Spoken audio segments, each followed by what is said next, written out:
Good morning students. प्यारे बच्चों, आज हम समांतर श्रेणी एक्सरसाइज 4.1 में आगे के कुछ क्वेश्चन करते हैं। क्वेश्चन नंबर 10 है और क्वेश्चन नंबर 10 ये कहा है कि किसी समांतर श्रेणी का प्रथम पद 2 और पांचवा पद 7 है तो श्रेणी ज्ञात कीजिए। समांतर श्रेणी का प्रथम पद और पांचवा पद आपको दिया हुआ है और कहा है श्रेणी ज्ञात कीजिए। तो हम जानते हैं, आप सीख चुके हैं इस बात को कि जो प्रथम पद होता है उसे हम a के द्वारा प्रदर्शित करते हैं, अर्थात a1 भी कह सकते हैं। ठीक है, तो प्रथम पद क्या है आपका 2 है, अर्थात a का मान यहां पर आपके पास 2 है। ठीक है, अब उसके बाद उन्होंने कहा है पांचवा पद। अब पांचवा पद ऐसा तो लिखते हैं कि जो a5 और a5 जो है वो आपको किसके बराबर दिया हुआ है, 7 के बराबर। और हम जानते हैं समांतर श्रेणी का जो पांचवा पद होता है, वो होता है a+4d। आपको समांतर श्रेणी का रूप बताया था मैंने, और उसमें इस तरह का रूप बताया था कि समांतर श्रेणी का क्या रूप होता है। पहला पद a, दूसरा पद a+d, तीसरा पद a+2d, चौथा पद a+4d, चौथा पद a+3d और पांचवा पद a+4d। इस तरह चलते रहते हैं। ठीक है, तो जो पांचवा पद है a5 है, जो a+4d है उसे किसके बराबर दिया हुआ है, 7 के बराबर आपको यहाँ पर दिया हुआ है। तो यहां से प्यारे बच्चों a की वैल्यू आपको पहले से ही पता है, इस वैल्यू को यहाँ पर रख देंगे तो 2 + 4d बराबर 7। यहां से 2 को उधर ले जाएंगे तो 4d बराबर 7 - 2 अर्थात 4d बराबर 5 आ जाएगा। यहां से हमने d का मान निकाला जो कि आया 5/4। अभी हमारे पास प्यारे बच्चों a का मान भी है और d का मान भी है, दोनों मान हमें पता चल गए हैं। अब हमें श्रेणी का दूसरा पद निकालना है, श्रेणी का दूसरा पद, क्योंकि श्रेणी बनानी है हमें तो उसके कम से कम 3 पद हमें पता होने चाहिए। तो सबसे पहले दूसरा पद निकालेंगे, और समांतर श्रेणी का दूसरा पद क्या होता है, समांतर श्रेणी का दूसरा पद होता है a+d। इसे हम a2 के द्वारा प्रदर्शित कर सकते हैं। भाई दूसरे पद को हम a2 के द्वारा प्रदर्शित कर सकते हैं, तो ये बराबर हो गया a+d। a की वैल्यू आपके पास है ही और d का मान अभी आपने निकाला है, वैल्यू रख दी है, हल करा। 4 दूनी 8, 8 + 5 13, 13/4। इसका मतलब दूसरा पद आ गया आपका 13/4। अभी तीसरा पद क्या होता है समांतर श्रेणी का, a+2d, a+2d।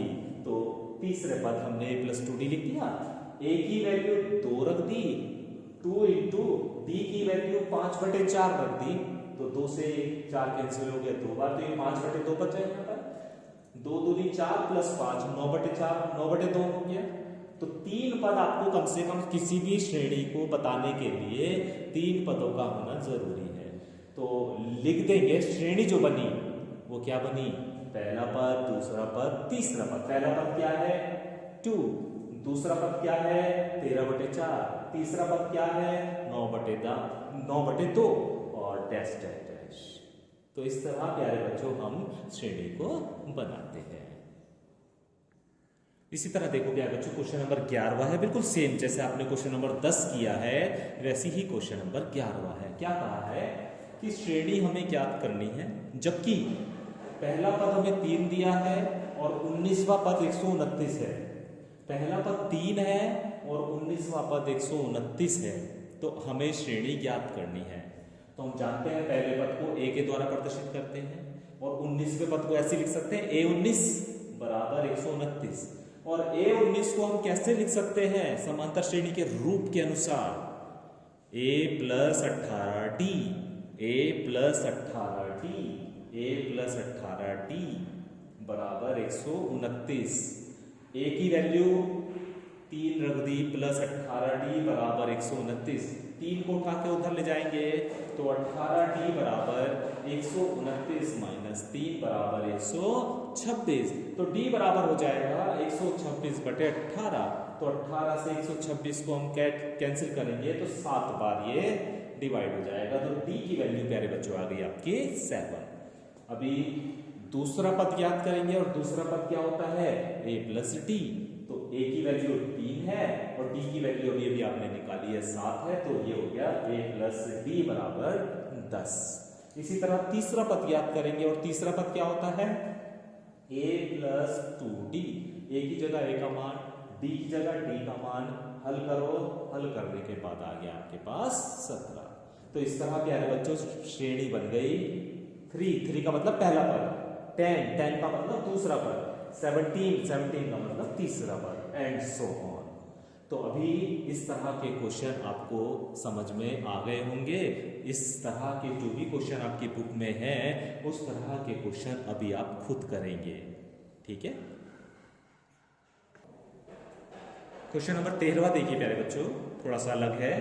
एक श्रेणी हमें दी हुई है 3, 7, 11, 15 डैश डैश का कौन सा पद 499 है। सबसे पहले सवाल समझिए, सवाल क्या है। सवाल में ये है प्यारे बच्चों कि जैसे ये है ना 3, 7, 15, आगे चलते रहे लास्ट में जाके 499 है। तो इन्होंने पूछा है यहां से लेके 499 तक इस श्रेणी में कितने पद हैं। 20 पद हैं, 100 पद हैं, 50 पद है, कितने पद हैं, यानी n का मान आपसे पूछा है। तो सबसे पहले आपको सवाल समझना है। ये लास्ट वाला पद दिया हुआ है, यानी 3 से लेके 499 तक जो श्रेणी बनी हुई है उसमें कितने पद हैं ये आपसे पूछा है। तो देखो किस तरह से निकालेंगे। a की वैल्यू आप जानते हैं